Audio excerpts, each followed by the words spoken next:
Bonjour à toutes et à tous. Bonjour à tous. Bienvenue à ce webinaire. Nous allons attendre les derniers participants et puis on va pouvoir débuter.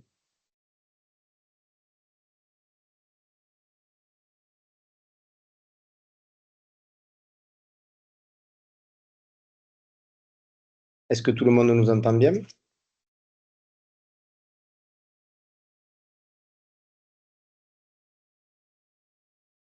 Parfait.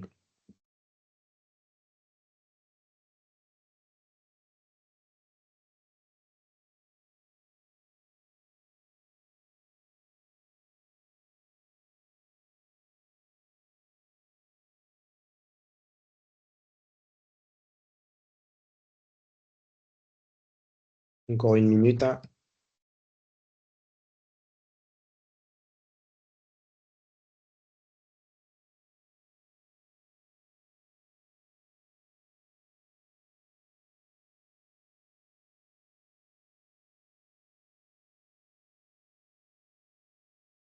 Bonjour, bonjour.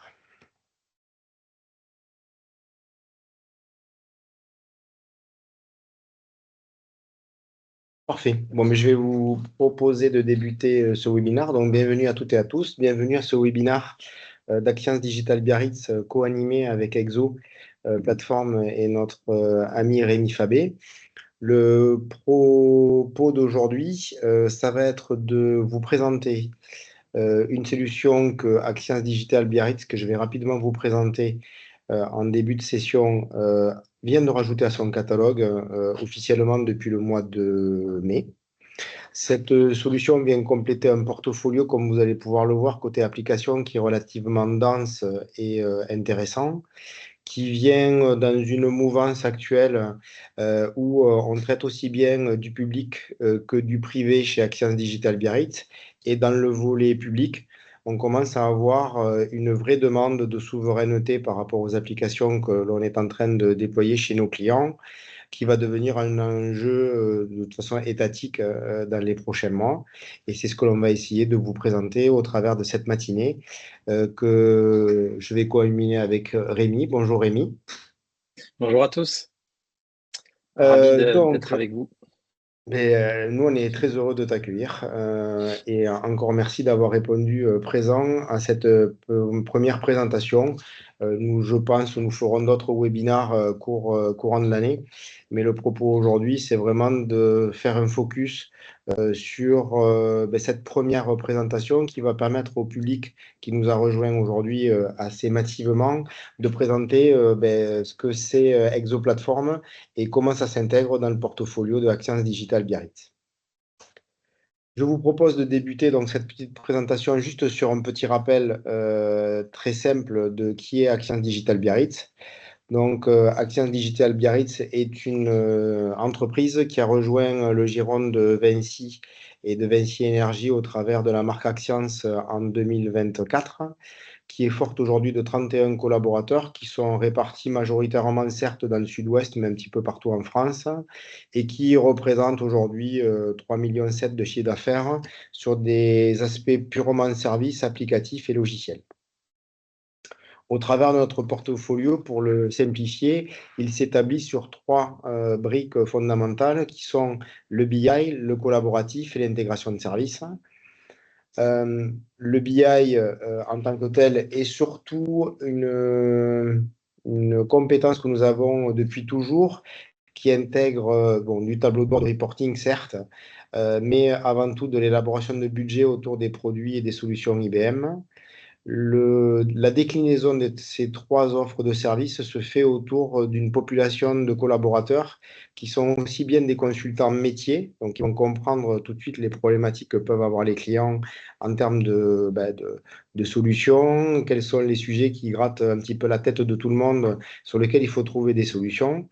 Et donc, ceci se décline aussi bien sur la partie BI que collaboratif, que intégration de services, parce qu'il n'est pas possible pour nous de vous apporter notre aide si on n'a pas compris déjà votre métier et ce en quoi les solutions que nous pouvons avoir au catalogue ou nos compétences peuvent vous aider.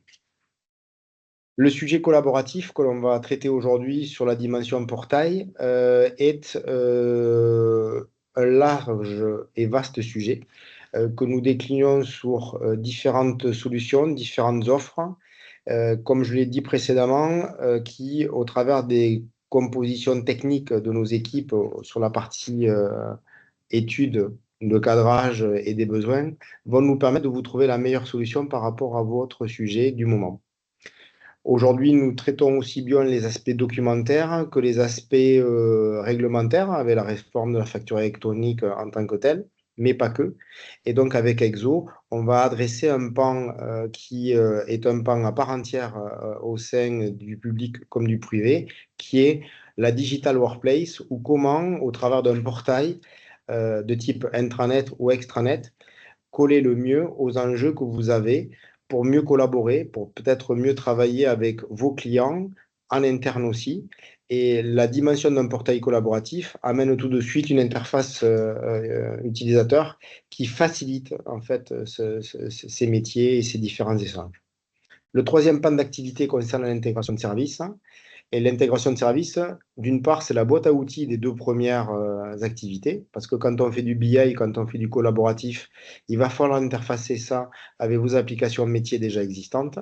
Et dans certains cas, on est amené à faire des petits développements particuliers, en plus des connecteurs, pour pouvoir répondre à des besoins de clients. Et c'est en ça que nos équipes intégration de services nous aident à boucler la quadrature du cercle. Sur Exo, que l'on va plus particulièrement évoquer aujourd'hui avec l'aide de Rémi, on va parler de Digital Workplace. La Digital Workplace, on est bien d'accord, va correspondre à un sujet qui va prendre en compte, là aussi, des besoins métiers que vous allez pouvoir exprimer à un moment donné au travers de vos expériences clients, qui va nécessiter donc derrière ça de bien comprendre le sujet à traiter. Ce que l'on va vous proposer au travers de notre démarche projet, de la méthodologie, c'est de prendre un sujet bien particulier, de pouvoir le traiter et ensuite de vous accompagner pour vous rendre autonome autour de la solution. Chez Axians Digital Biarritz, on a une règle qui est qu'un client satisfait aujourd'hui, c'est un client qui est autonome sur sa solution, qui la maîtrise et qui fait appel à nous uniquement en termes de support ou d'assistance de niveau 2 ou de niveau 3 ou d'évolutions majeures qui, à un moment donné, vont faire que ces équipes étant satellisées ou saturées de travail, ben, on va nous confier peut-être un pendant supplémentaire ou tout simplement le réaliser, mais nous demander une expertise ponctuelle, puisqu'au travers du premier projet qu'on aura réalisé, on vous aura transféré une autonomie complète sur la solution. Je vous précise juste qu'un portail collaboratif ou une gestion documentaire concerne tous les métiers des activités, qu'elles soient publiques, comme je disais, ou dans le secteur public ou dans le secteur privé. Donc, on va traiter aussi bien des problématiques RH, des problématiques de VIP ou de cadres supérieurs dans l'entreprise qui vont avoir besoin d'outils complémentaires dans l'utilisation de la solution. On va traiter aussi du juridique, du marché public, de la logistique, des demandes citoyennes, des achats ou de la comptabilité. Ceci est totalement traverse à toutes les organisations et c'est en ça que je dis qu'aujourd'hui, un client public versus un client privé a exactement les mêmes besoins. La seule chose qui va changer, c'est un petit peu la sémantique et les processus et c'est en ça que nos équipes métiers vont vous aider à trouver quelque part les bons sujets avec les bons mots pour qu'on se comprenne bien tout de suite par rapport au sujet que vous voulez nous confier. Je vais laisser Rémi reprendre la main à partir de maintenant. Donc, je vais départager, voire même lui laisser reprendre la main tout de suite sur la présentation que lui va enchaîner à partir de maintenant. Nous allons prévoir une session de questions-réponses en fin de session, ce qui nous permettra d'échanger avec vous très simplement sur des problématiques que vous souhaiteriez directement aborder avec nous. Mais si ça sera dans un dernier temps, je laisse avant tout Rémi nous présenter Exo en tant que société. Ensuite, des petits use cases, parce qu'on aime bien faire ça, pour vous reprojeter tout de suite dans la bonne solution. Et puis ensuite, il va nous faire une petite présentation de démonstration de la solution pour vous permettre de voir ce que c'est exactement Exo et ce en quoi ça peut vous apporter vraiment un atout complémentaire par rapport à ce que vous avez aujourd'hui. Rémi, je vais te laisser la parole parce que j'ai Merci suffisamment Georges. parlé. Et encore merci pour tout ce que tu vas nous présenter et qui va nous permettre de mieux comprendre ce qu'est Exo. Merci Georges pour cette introduction. Donc effectivement, je vais tâcher de vous présenter la solution d'abord sous l'angle société, hein, qui est Exo. Peut-être que certains d'entre vous ne nous connaissent pas du tout, même si on a quand même une existence qui fait qu'on a, on a un pignon sur rue, comme on dit. Donc nous, on existe depuis 2003. On vient du monde des portails d'entreprise. Donc au début des années 2000, lorsque vous vous connectiez sur les banques assurances, sans le savoir finalement, c'était souvent un portail basé sur Exo qui était là. Pourquoi je précise ça? C'est important parce que dans tout ce que je vais vous expliquer après, vous allez comprendre un peu que cet ADN de portail perdure et en fait une grosse force aujourd'hui quand on s'insère dans un système d'information, que ça soit on-premise, donc sur vos serveurs ou en cloud, ben finalement, cet ADN de portail va permettre d'assurer une interopérabilité avec un existant.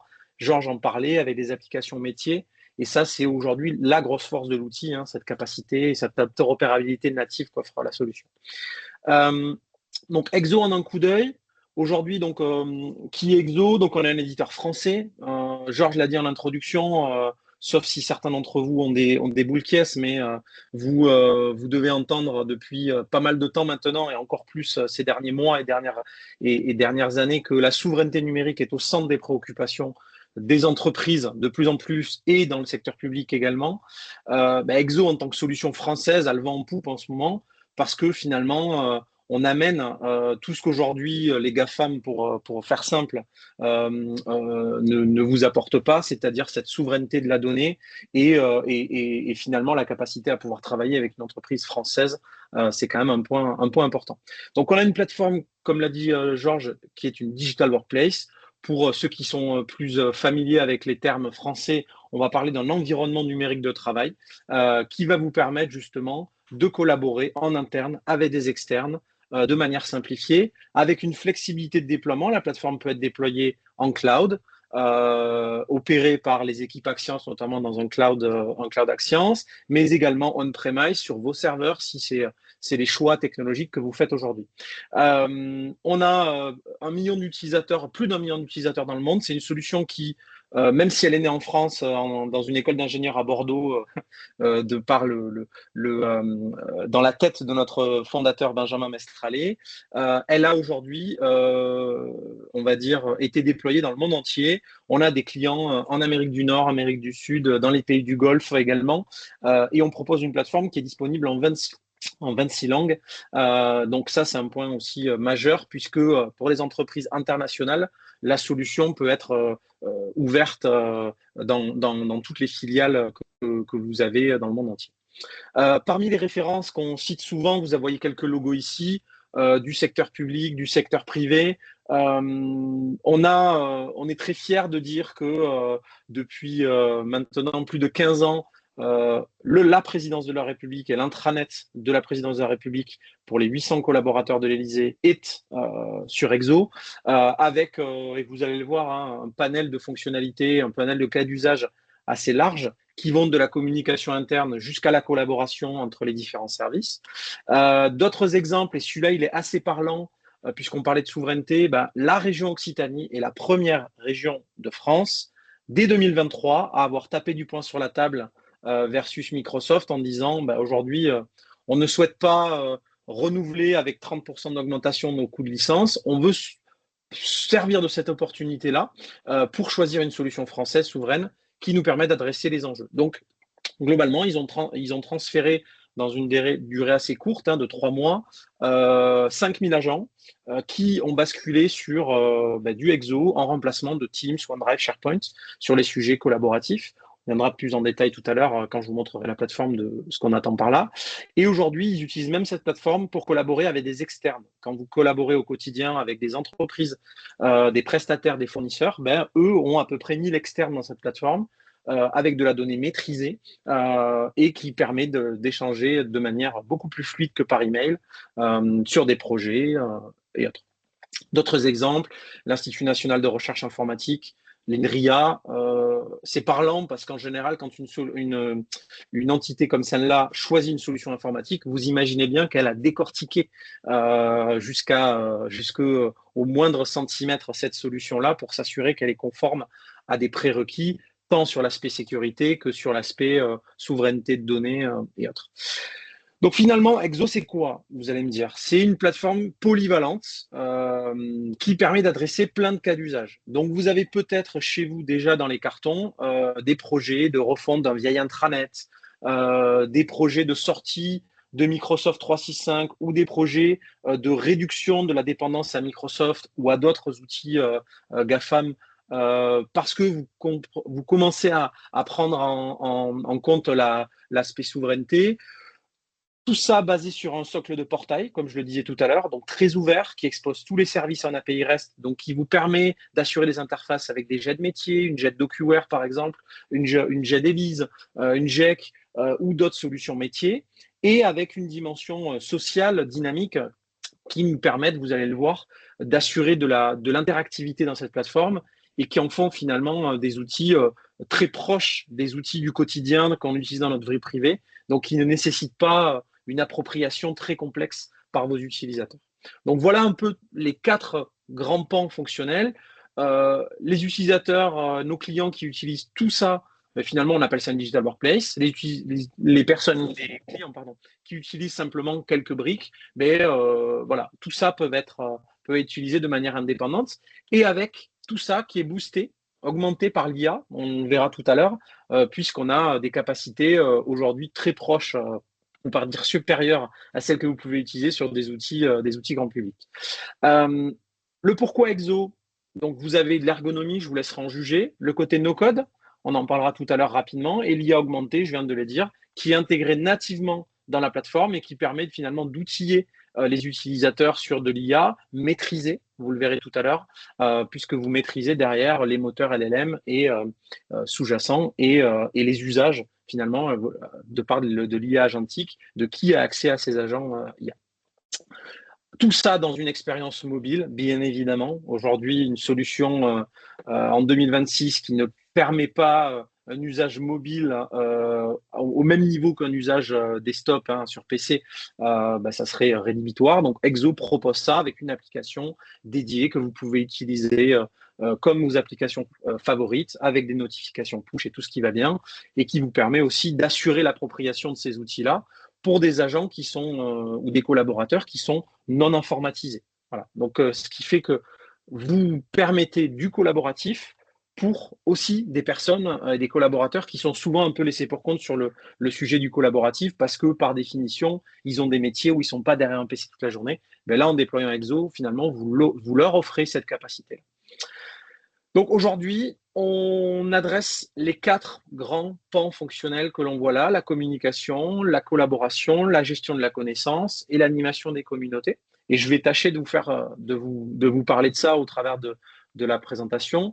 On a aujourd'hui une plateforme sur l'aspect technique. Alors bien évidemment qu'on pourra rentrer dans les détails avec Georges plus tard si vous avez des questions sur l'aspect technique ou besoin d'aller, on va dire, soulever le capot pour voir ce qu'il y a dessous. On a de la documentation qu'on pourra vous envoyer bien évidemment.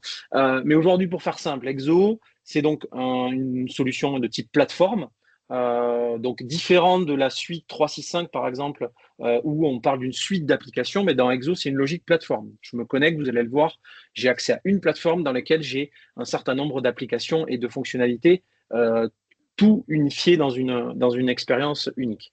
On a une architecture moderne, une plateforme qui est très ouverte, comme je le disais tout à l'heure, qui est par définition interopérable avec des outils tiers, donc qui assure finalement le lien entre, vous savez, tous ces outils que vous avez un peu à droite à gauche et le quotidien que vous pouvez avoir en vous disant je cherche un document, je ne sais pas où il est, est-ce qu'il est dans ma GED, est-ce qu'il est dans mon serveur de fichiers, est-ce qu'il est dans mon Teams, est-ce qu'il est dans mon outil à droite, à gauche. Voilà, là, ce qu'on amène finalement, c'est la logique plateforme, le côté unifié, cette agrégation qui fait que finalement, un collaborateur a un seul environnement à prendre en main à partir duquel remonte de la donnée qui est issue d'applications tierces.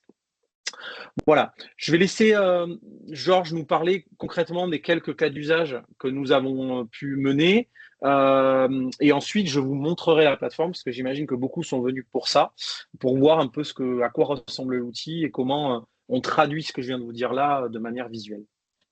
Merci Rémi. En fait, le propos, effectivement, c'est de dire qu'aujourd'hui, les clients ont des existants. Ces existants aujourd'hui peuvent être constitués d'une solution de gestion électronique de documents, comme l'a précisé Rémi précédemment.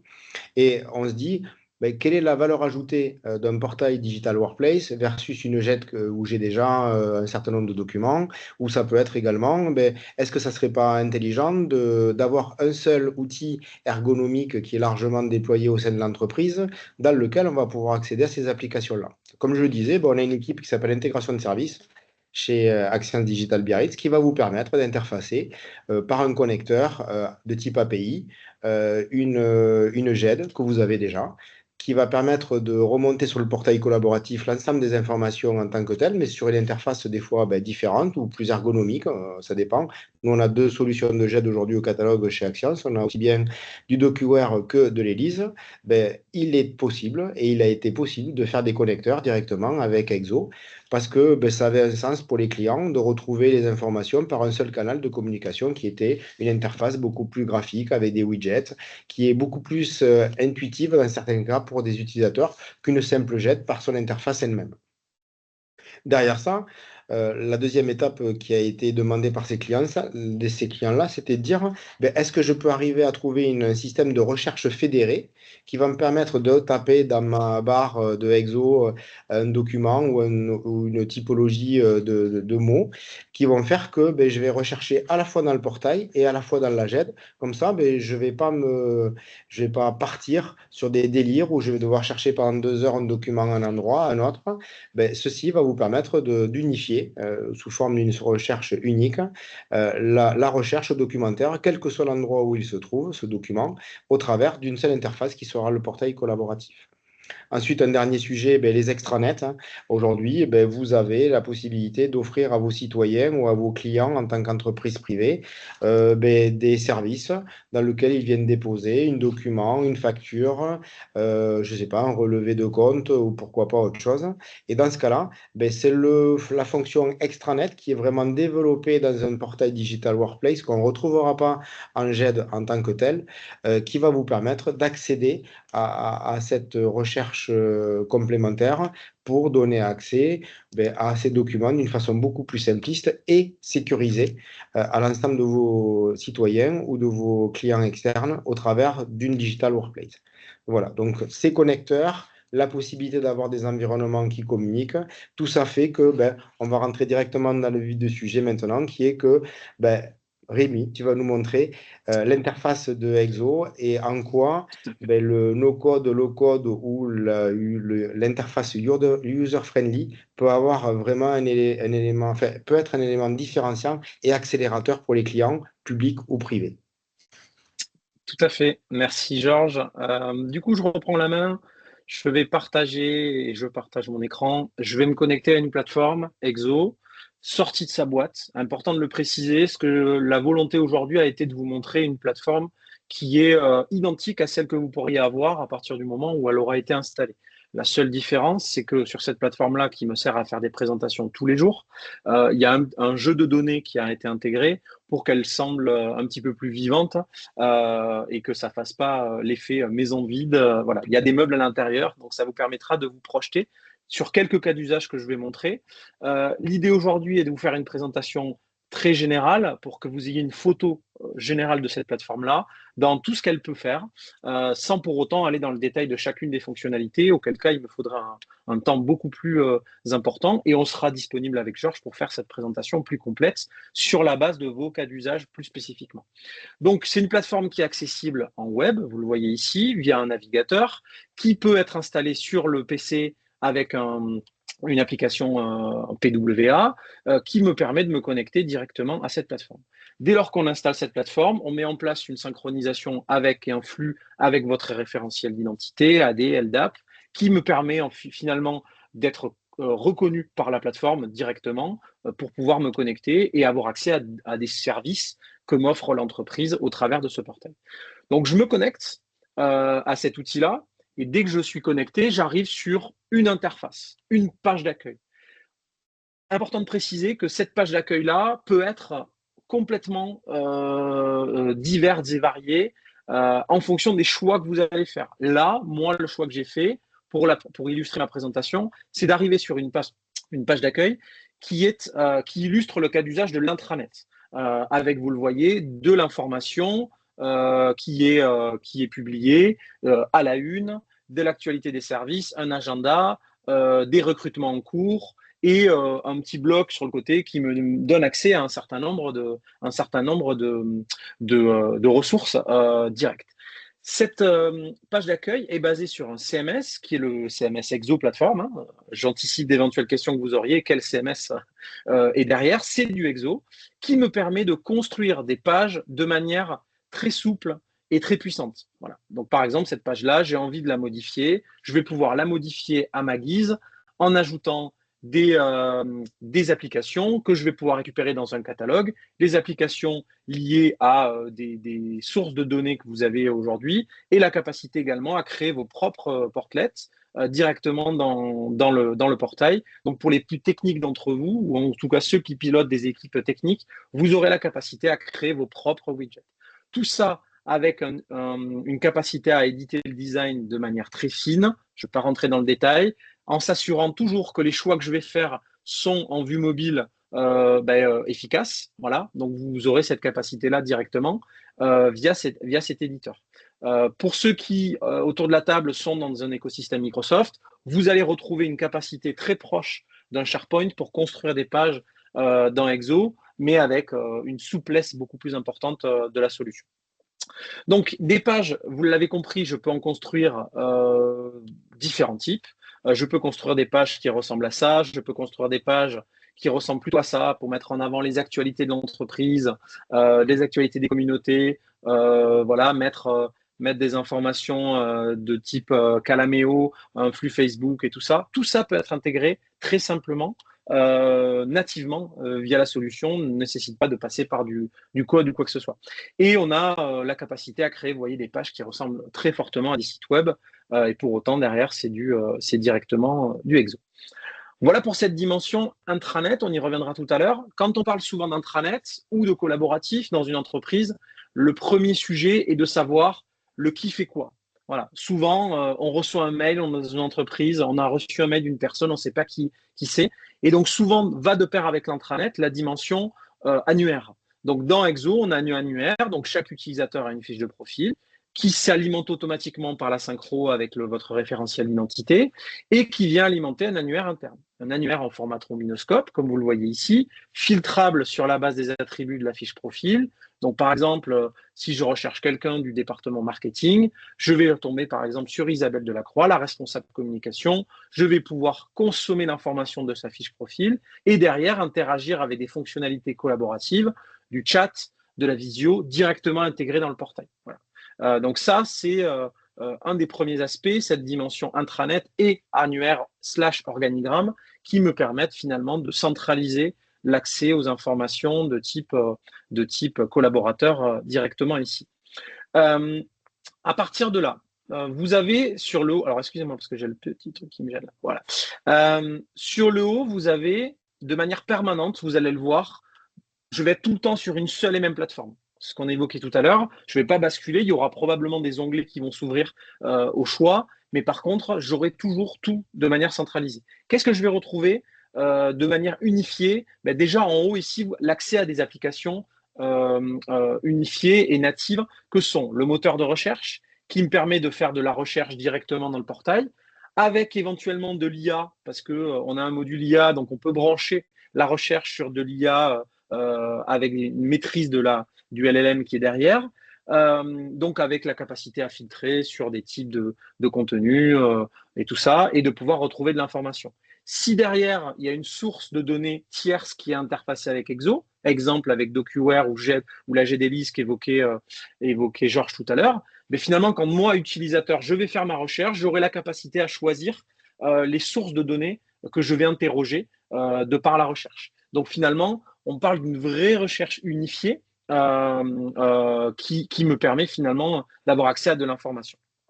Ensuite, je retrouve une logique de chat. Donc voilà, vous savez très bien ce qu'est un chat, j'imagine. Vous l'utilisez normalement au quotidien.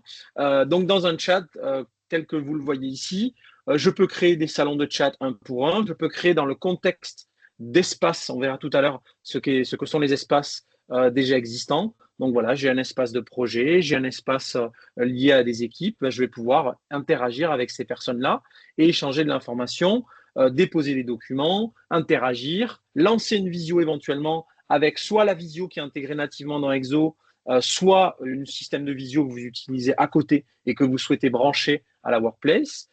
Et je vais pouvoir étendre derrière tous ces salons de chat éventuellement pour interagir avec. Ensuite, je retrouve les notifications. Notifications dans le portail, elles sont de différents types.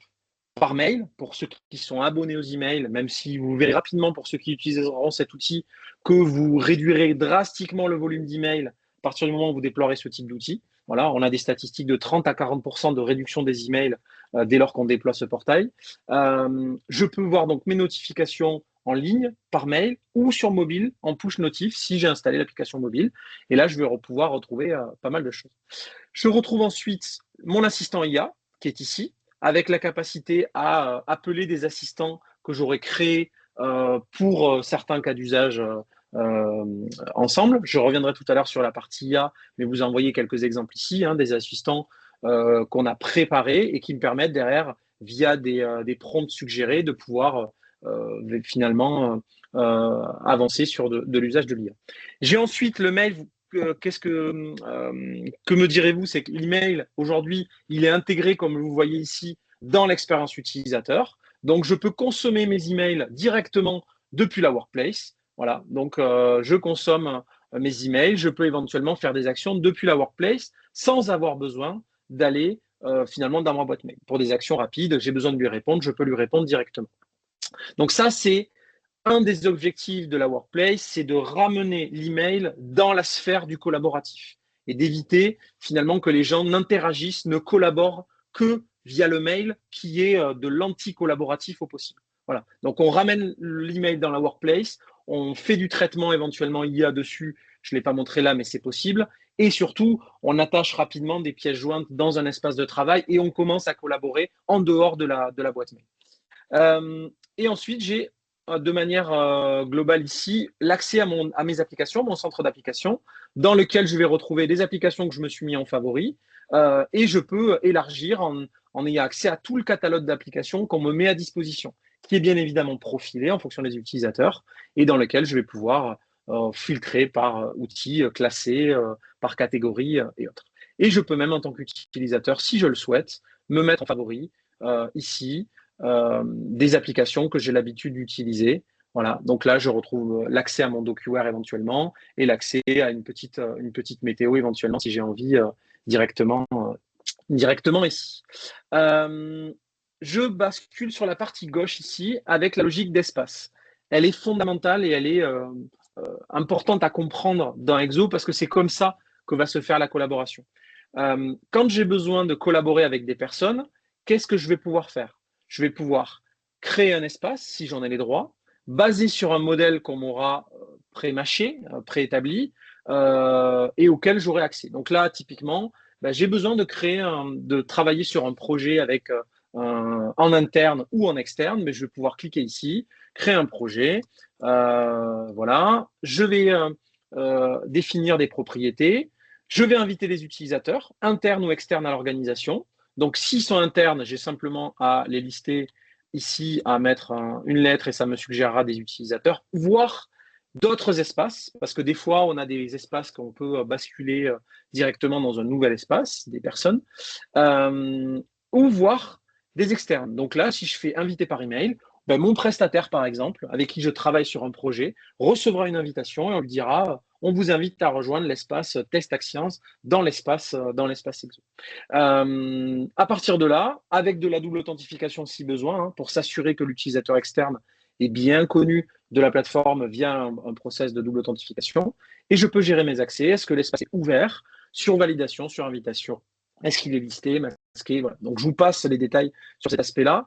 Je vais vous montrer juste la cinématique rapide de création d'un espace pour vous montrer que finalement, à partir du moment où j'ai les droits de création, en 3 secondes, j'ai mon espace qui est créé, qui est peuplé des personnes que j'ai invitées, et à l'intérieur même, je retrouve accès à des fonctionnalités, tâches, notes, documents, agenda et tout ça. Je vais vous montrer des espaces déjà existants, ce sera plus parlant pour vous, pour adresser et illustrer différents cas d'usage. Premier cas d'usage, la com interne. Je crée un espace, vous le voyez ici, dans lequel je vais diffuser de l'information. Voilà, le nouveau conseil de métropole est installé. Je crée un article, je le diffuse, et vous l'avez peut-être vu sur la page d'accueil, j'ai la capacité à épingler cet article-là sur une page d'accueil. Voilà. Donc finalement, la page d'accueil de mes collaborateurs ou de mes agents, qui peut être différente en fonction des métiers ou de l'appartenance à différents groupes utilisateurs chez vous, et le reflet, finalement, la vitrine de tout ce qui se passe au sein des différents espaces. Voilà. Donc, dans un espace, je peux retrouver un aspect com, je peux retrouver un aspect dédié à des métiers, par exemple Info RH, où là, je vais pouvoir donner un accès rapide à des process, des actualités RH et un feed d'activité. On en parlait en introduction. Ce que font bien les outils qu'on utilise au quotidien, c'est cette interactivité native et naturelle qui nous a jamais été apprise. On a tous utilisé des feeds d'activité et interagi sur des outils grand public sans pour autant être passé par des formations. Mais nous, ce qu'on a voulu récupérer dans Exo depuis des années, c'est finalement ces habitudes qu'ont les utilisateurs avec des logiques de feed d'activité, ce qui nous permet d'assurer un déploiement rapide, parce qu'aujourd'hui, on ne va pas former les gens pour leur expliquer comment on fait un like, comment on fait un commentaire, tout le monde sait le faire. Donc là, typiquement, c'est des capacités natives qu'offre la solution. Donc, vous voyez, je mentionne une personne, éventuellement sur un fil d'activité, il va recevoir une petite notif, et derrière, on va pouvoir avancer. Dans chacun des espaces que vous allez créer, vous aurez systématiquement, je l'ai dit juste avant, des applications à disposition. Donc là, dans l'espace Info RH, on a fait le choix de mettre à disposition une application documentaire qui me pousse de l'information en format ici récent, en vue dossier, avec la capacité de pouvoir créer de nouveaux dossiers si je suis administrateur de cet espace-là, bien évidemment.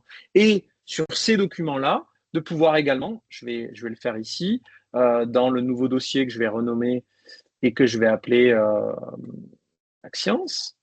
Hop. Voilà. Dans ce dossier-là, je vais pouvoir ajouter un nouveau document directement en ligne. Donc là, je vais pouvoir soit récupérer un document sur mon poste de travail, soit créer un document en ligne. Donc là, on a la brique qui s'appelle OnlyOffice, qui permet de faire de la coédition de documents, qui est directement intégrée avec des formats standardisés, Word, Excel, PowerPoint, donc DocX, XLSX, PPTX.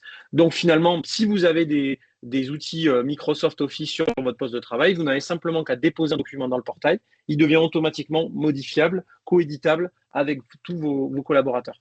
Donc là, par exemple, si je crée un document, vous voyez, en 2 secondes, je crée mon document et j'ai un éditeur qui se lance en ligne directement et je vais pouvoir travailler dessus très simplement.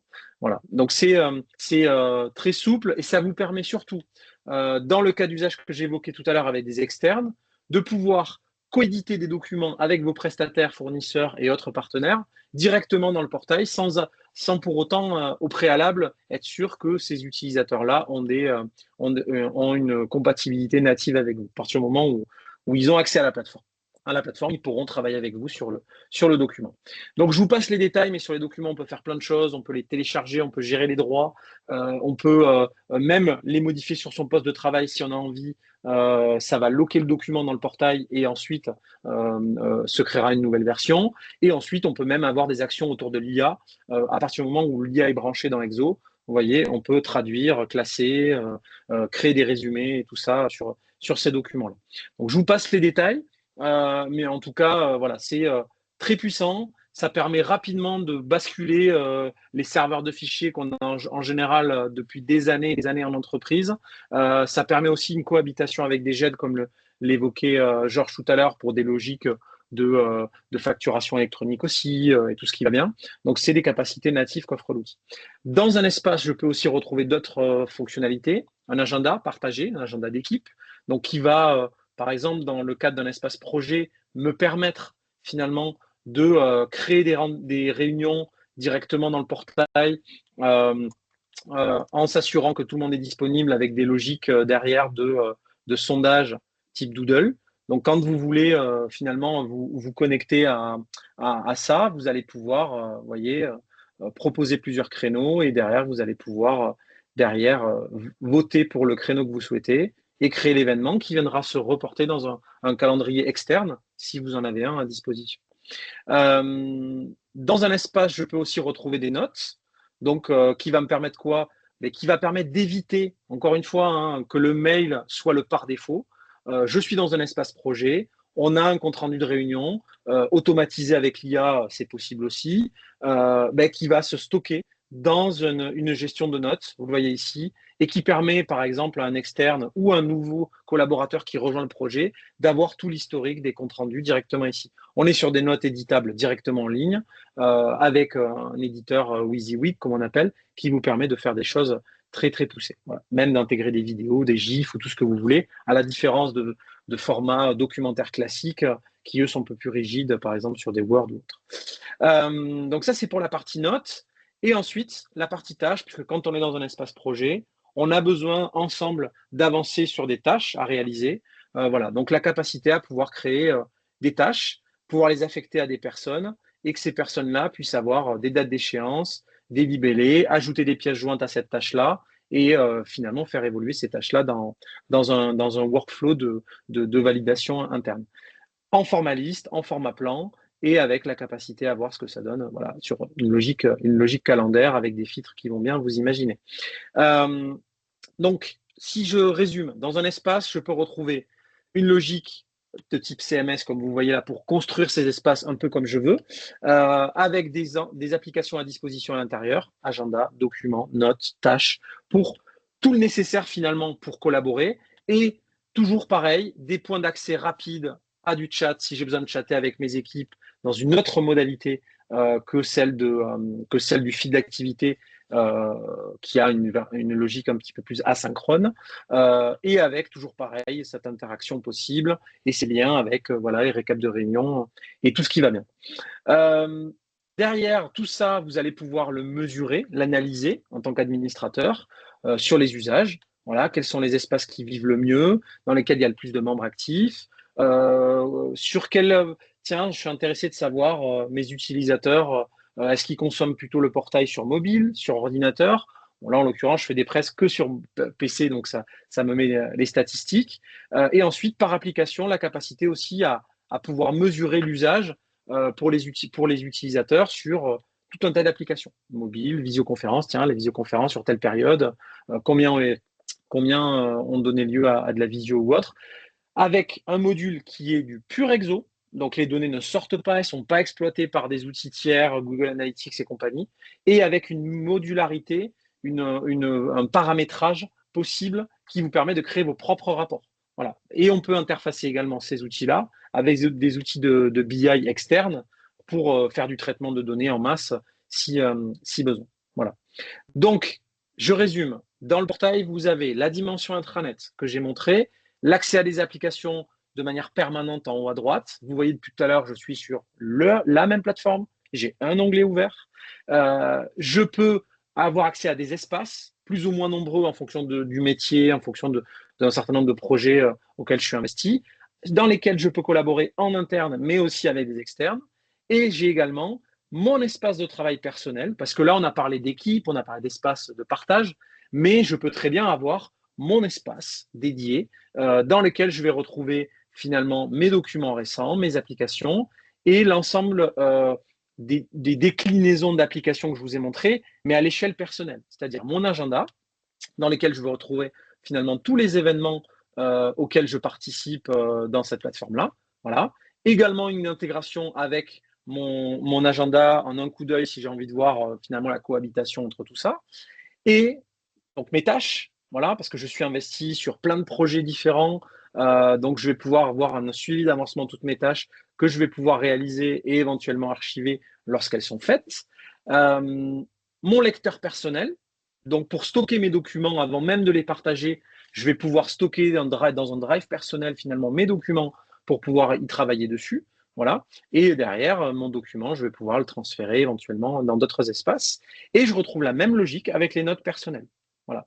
J'ai des idées sur le produit, ben, je vais pouvoir rédiger mes idées dans mon coin et à un moment donné, déplacer ça vers un autre espace parce qu'on a un espace d'équipe. Et voilà. Si vous n'avez pas envie de partager ça dès le départ dans un espace partagé. Voilà. Donc finalement, un périmètre très large sur cette partie-là. Comme promis, 2 mots avant de terminer sur la partie IA. Donc dans Exo, vous avez la capacité à activer un module d'IA. Vous le voyez là, il est activé, avec des permissions d'accès basées sur des groupes utilisateurs en interne chez vous, donc des groupes AD. Donc, par exemple, si je veux donner accès que à l'executive board à des fonctionnalités d'IA, c'est possible. Et derrière, parmi tous ces usages-là, je peux brancher le module d'IA Exo sur tous les fournisseurs du marché. Voilà. Donc, on peut brancher ça sur des modèles cloud, souverains et non souverains, des modèles hébergés on-prem chez vous. Et ensuite, je peux créer et choisir n'importe quel modèle parmi ces fournisseurs pour des cas d'usage et des capacités particulières. Parce qu'on sait très bien qu'il n'y a pas un seul LLM qui sait tout faire. Chaque LLM est un petit peu spécialisé. Et vous pourrez comme ça créer vos assistants. Voilà. Dans la plateforme, je vous en ai montré quelques-uns qui sont déjà créés. Donc, je crée un assistant texte, assistant voix, assistant image.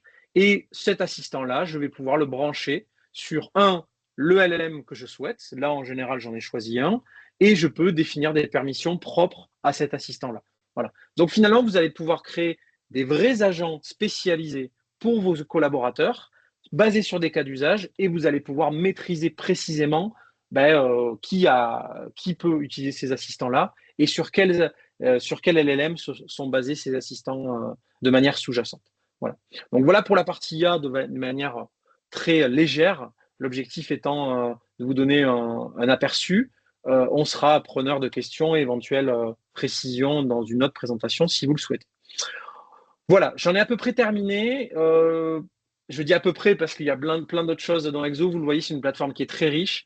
Important de préciser que lorsqu'on déploie ce type de plateforme chez nos clients, on ne déploie pas toutes les fonctionnalités à tout le monde dès le jour 1. Autrement, l'effet Big Bang, il est exponentiel.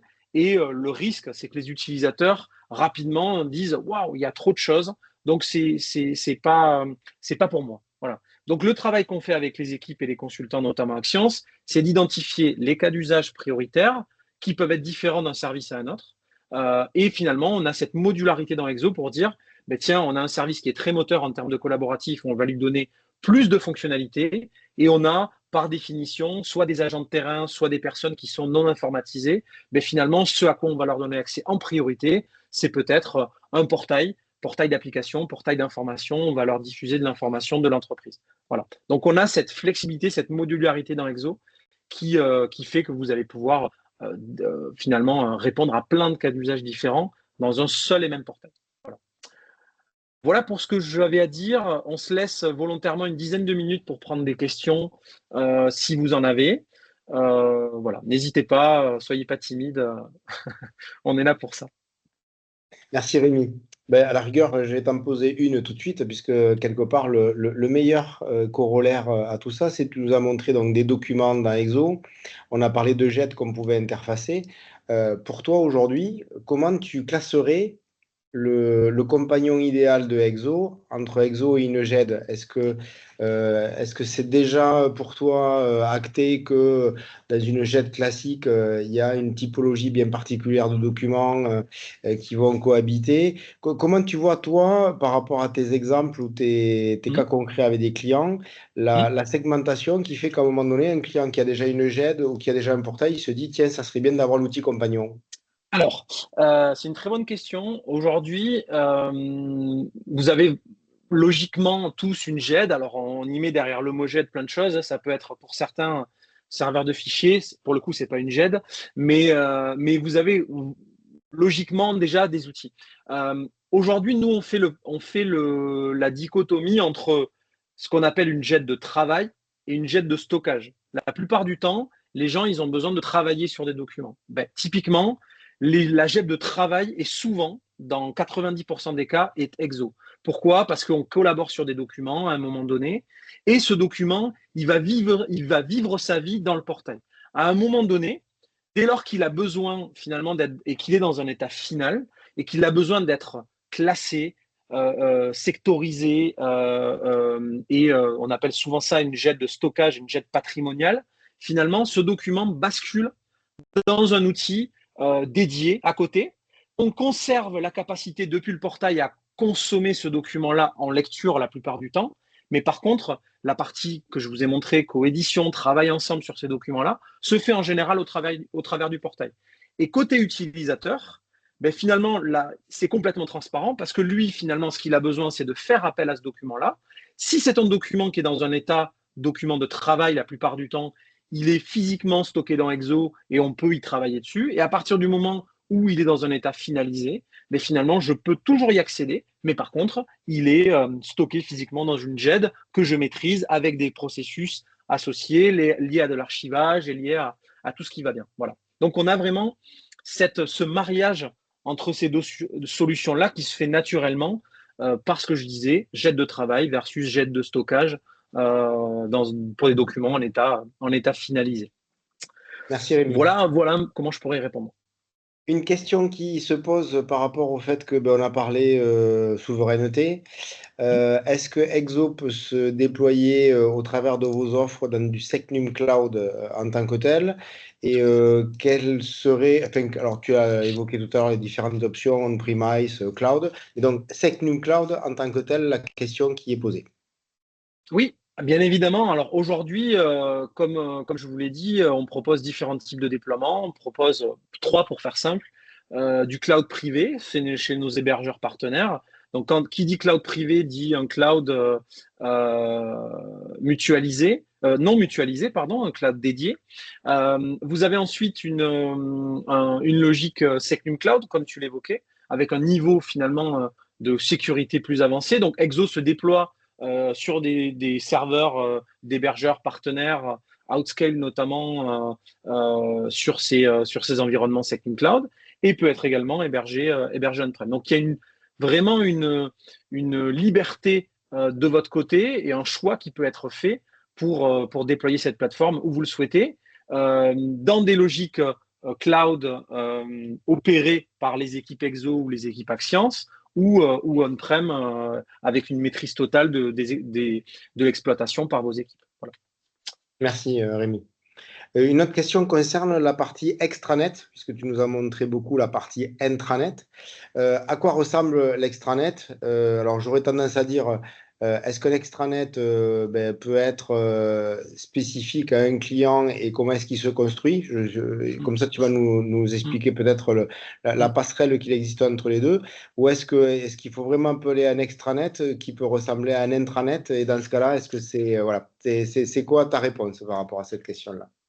Alors, la question là aussi est très bonne. Aujourd'hui, la dimension extranet, c'est quoi? C'est finalement la capacité à pouvoir se connecter au portail depuis en général le réseau externe à l'organisation pour des cas d'usage liés soit à de l'usage interne, mais dans une logique réseau externe, j'espère que je suis clair, soit pour des clients, partenaires, fournisseurs qui se connectent, eux, pas via le réseau interne, donc vraiment de l'externe, pour des usages particuliers. Après, la construction de cet intranet, vous l'avez vu tout à l'heure, elle est basée sur le même CMS que je vous ai montré. C'est-à-dire cette capacité à pouvoir créer des pages directement basées sur ce CMS-là, dans lequel je vais construire finalement ma page ou mes pages extranet pour différents cas d'usage. Cas d'usage qu'on retrouve assez souvent chez nos clients. Dans le secteur public, par exemple, l'extranet est accessible pour les élus. Les élus ont une page d'accueil dédiée extranet dans lesquelles ils vont pouvoir retrouver de la documentation, de l'information et autres, exposée au travers du portail par le CMS que je vous ai montré. Et pour des clients fournisseurs, ben, les cas d'usage sont divers et variés et sont basés encore une fois sur le CMS que je vous ai montré, la capacité à dire ben, je suis client, je me connecte, j'ai accès à une remontée des documents de type facture, compte rendu ou tout ce que je veux, et éventuellement accès à des espaces pour me pousser de l'information complémentaire si j'ai besoin de sectoriser ces espaces-là. Voilà. Donc, je n'ai pas une réponse, des réponses, j'en ai plein, encore une fois, parce qu'un extranet va dépendre de comment vous voulez le construire. Là, ce que va vous offrir Exo, c'est cette capacité finalement à construire cette page ou ces pages de votre extranet sur le même portail, mais avec un point d'accès externe qui fait que finalement, je n'ai pas accès à tout le reste. Et là, je vois des documents, des données issues d'applications tierces, des informations liées à l'entreprise que je veux pousser en externe à mes collaborateurs. Voilà ce qu'est un extranet aujourd'hui sur Exo. Donc, en fait, pour résumer, la page que tu nous as montrée côté intranet ben, peut se décrire comme également une page extranet à partir du moment où on va la designer ou la spécifier Tout en à tant que fait, telle. C'est tout juste à une fait. question après de droit et de facilité que l'on veut y donner à l'intérieur. Tout à fait, tout à fait. On définit ça et bien évidemment, quand je me connecte en tant qu'externe à ce portail, je n'ai pas accès à tout ça. J'ai accès probablement qu'à une seule page. Et ici également, j'aurai peut-être accès à peut-être un moteur de recherche si on me donne droit et une notification. Voilà. On a beaucoup de clients qui nous utilisent en tant que portail client pour pousser de l'information, éviter d'avoir à envoyer de l'information par mail. Mais ils ont un portail d'accès où ils peuvent retrouver les derniers documents, les dernières procédures et tout ça. Et après, designer, comme tu le disais, de la manière la plus simple possible via le CMS. Finalement, on construit ces pages-là ensemble sur la base de ce que vous voulez faire, tout simplement. Merci Rémi. Vous l'avez vu, on vous a fait passer un petit formulaire pour nous dire si vous êtes intéressé ou pas par Exo. Ça, c'est pour nos petits besoins en tant que tel. Alors, je vois qu'il y a une question complémentaire qui vient d'être posée. Alors, oui, donc en fait, la question qui est posée, c'est au travail de l'extranet, on peut donner accessibilité à des clients uniquement, par exemple, à des contenus de type facture qui sont eux-mêmes contenus dans une GED. Hum, Et derrière ça, pourquoi pas dans un ERP développé en interne? Donc la réponse est oui aux deux, hum, si je ne dis tout pas à de fait. bêtises, Rémi. Tout à fait. Ouais, ouais, tout à fait. Via nos API aujourd'hui qui sont exposés, on peut venir interfacer notre outil avec des ERP externes. Il faudra le détail de l'aspect technique de votre côté, mais il n'y a pas de difficulté particulière. Et ensuite, on peut les exposer, ces données-là, au travers des portlets, ce que je vous ai montré tout à l'heure, hein, les portlets EXO, pour pouvoir mettre à disposition des documents qui sont physiquement stockés à l'extérieur, mais qui sont accessibles au travers du portail. Tout à fait. Et petite cerise sur le gâteau, donc la fameuse barre de recherche unifiée dont on a parlé en préambule de la présentation et de la démonstration, c'est on peut très bien déterminer dans Exo que la barre de recherche que vous a montré Rémi ben, va chercher dans un premier temps les documents qui ont été pourquoi pas déposés par des clients sur la partie portail, mais par le lien qu'on aurait fait avec la GED, ben, peut chercher d'une façon unifiée la meilleure réponse à cette question-là, à la fois dans le portail et à la fois dans la GED aussi. Tout à fait. Avez-vous par hasard d'autres questions à poser à cet instant bien précis, puisqu'il nous reste globalement 3 minutes avant de conclure cette première session? Je répète, donc, un projet, quel qu'il soit, de type portail, va commencer par un cadrage du besoin que vous allez nous spécifier. Après, comme l'a très bien et justement expliqué Rémi, on va choisir en fait dans votre proposition ben, un sujet qui sera le pilote que l'on déploiera sur la solution, qui va nous permettre à la fois de vous faire monter en compétences et à la fois d'être autonome dans une deuxième phase de projet sur la partie maintenance en conditions opérationnelles de la plateforme, mais pas que, et qui va vous donner également la possibilité de déployer des compléments. Justement, une question que je me pose, Rémi, dans Exo aujourd'hui, qu'est-ce que c'est qui est de série et qu'est-ce que c'est qui est en option, si je peux parler ainsi? Ah oui, très bonne question, Georges, puisqu'on n'a pas forcément évoqué le modèle économique derrière. Mais aujourd'hui, tout ce que je vous ai montré là est disponible de série. Pour prendre ta métaphore avec les voitures, en option, la seule chose qui aujourd'hui est en option, finalement, c'est le module IA. Vous l'imaginez, puisque le module IA, en général, dans les entreprises auxquelles on le déploie, n'est pas accessible pour tous les utilisateurs.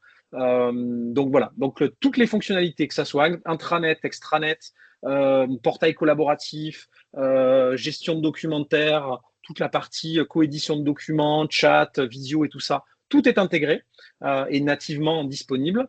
Ça ne veut pas dire qu'on ne peut pas le désactiver, hein, comme vous l'avez compris. On peut très bien désactiver des fonctionnalités pour certains utilisateurs, de par les droits et permissions.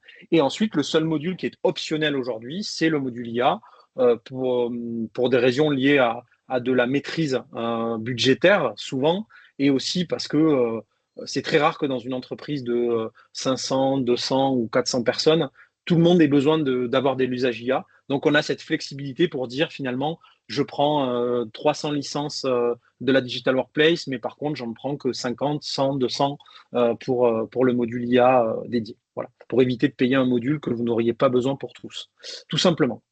Ok, donc en conclusion, ce qu'on peut dire, c'est qu'une digital workplace aujourd'hui est un produit compagnon une jet parce que chacun a ses spécificités et quelque part sa valeur ajoutée. Que des clients aussi bien publics que privés peuvent utiliser la solution puisque quelque part les usages sont quasi similaires. C'est juste les populations que ça adresse avec des formalismes un petit peu différents. Aujourd'hui, donc, sur un portail collaboratif ou une digital workplace, on peut aussi bien donc, déployer du formulaire pour des clients par rapport, pourquoi pas, à des sondages, par rapport à des informations que l'on Mm, peut leur demander dans lesquelles ils vont joindre les pièces jointes associées. Ça tout à peut fait. également servir pour faire du sondage. Ça peut également servir pour faire de la relation sociale au sein de l'entreprise, pour les services RH, par exemple, pour les Tout à formations, fait. Tout pour à fait. bah, C'est d'autres cas après, quelque d'usage. part, les usages sont multiples et variés. Oui, oui, c'est ça. Et Tout quelque à fait. part, donc, ça peut se déployer chez vous, dans le cloud ou en Technium Cloud, comme vous le voulez, avec les équipes Axians qui vont vous aider aussi bien sur les aspects infra que sur les aspects applicatifs. Tout à fait. C'est bien résumé et tu as en même temps répondu à la question qui était posée sur la capacité à créer des formulaires ou des process directement dans le portail pour outiller finalement des sondages ou autres. Effectivement. Aujourd'hui, on a beaucoup de clients qui utilisent en fait des portails classiques de type extranet parce que quelque part, c'est une meilleure moyenne de parler avec vos clients ou vos citoyens. Parlons simplement. Derrière ça, ben, effectivement, toutes les typologies de documents ou de renseignements qui sont contenus dans ces formulaires descendent dans le portail puisque c'est le premier point d'accès. Si ça, comme destination, la jette parce que ça doit être classé, comme ça a été vu un petit peu plus haut, pour des documents de type facture dans une jette parce qu'après, le service comptable va ordonnancer un processus dessus, ben, ça peut également s'imaginer comme ça.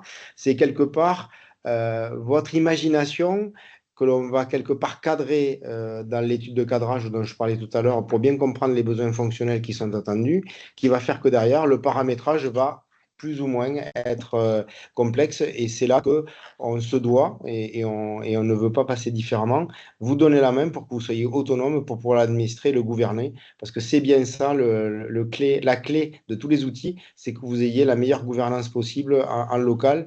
Et je pense que c'est pas Rémi qui me contredira. Tout à fait. C'est un des gros points forts d'Exo, cette capacité, cette flexibilité que vous offre l'outil pour être globalement très rapidement autonome sur l'outil pour faire des choses par vous-même si vous le souhaitez, encore une fois. C'est pas obligatoire. Mais je vais conclure ainsi en vous remerciant, en te remerciant Rémi de cette présentation. Je pense que ça a permis d'éclairer Merci. tous nos téléspectateurs et téléspectatrices sur ce que peut faire quelque part ben, une solution de type Exo. Bien évidemment, ben, encadré par des compétences Axians pour vous accompagner dans ces projets-là. Sachez que de toute façon, quand ces genres de projets se déclinent, l'éditeur fait partie de l'équipe projet, puisque j'ai la chance de diriger tous les projets que je peux promettre, promouvoir et vendre chez les clients. Et les promesses que l'on fait au départ du projet, j'en suis le premier garant. Donc, quelque part, ben, on est une équipe étendue parce que de toute façon, un intégrateur sans un éditeur, ben, c'est pas forcément le tandem que l'on souhaite faire. C'est vraiment une équipe étendue. Et les référents que l'on va avoir besoin d'avoir chez chacun de vous, clients, sont quelque part aussi l'assurance qualité que le projet que l'on a décrit et chez vous sera mené comme il a été entendu au départ. Je vous remercie Merci à tous. pour votre attention. Merci Rémi, merci à toutes les participants et tous les participants de ce webinaire. Je vous donne rendez-vous ben, déjà au prochain et puis n'hésitez pas à remplir donc notre petit formulaire pour savoir si le QR peut vous intéresser. On est à vos côtés et comme l'a dit très largement Rémi, on sera disponible pour faire des présentations ponctuelles pour des sujets ponctuels pour chacun d'entre vous, toutes et tous. Merci, une très belle journée, une très belle semaine à toutes et à tous et à très bientôt. Merci. Au revoir. Merci, au revoir.